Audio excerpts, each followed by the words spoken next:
Still many unknowns about how the shooting actually happened and how a gun entered the establishment for the second time this year. 2 News Side's Andy Payton has been following the investigation tonight. He joins us in studio with the latest on it. Andy.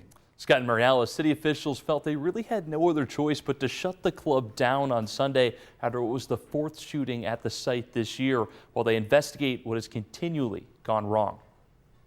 The violence that has occurred at Club Marcella, in my opinion, has gotten out of hand. City officials straight to the point tonight. There has to be a change. Something has to be changed. Backing the decision to shut down Club Marcella less than 24 hours after the 4th shooting to take place at the nightclub in the past year. I totally support the commissioner in what he did by executing his lawful duties. Officials also announcing the arrest of 20-year-old Yeramel Benitez and 29-year-old Ramon Lopez for their role in the latest shooting early Sunday morning that left a 30-year-old man shot in the club's bathroom.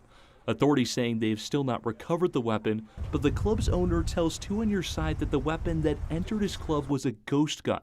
A gun that can be assembled at home, requires no background check, and is untraceable. Right now, I'm not going to say whether or not a ghost gun was involved, but I think the presumption here is that if it were a ghost gun, it would defeat the metal detectors, and that is wholly, in fact, false. The police commissioner saying the owners have cooperated with his department and made adjustments after each incident. They have an extensive camera system. They have an extensive security plan. They have other technology. But the issue is the system itself. How are these guns getting into the club? Where is the deficiency in the security? Until they can figure that out, an owner and over 50 employees are left without jobs just 3 weeks before the holidays. We don't like to affect businesses. We want the businesses to thrive, but they have a responsibility to operate a safe establishment for the customers that attend these.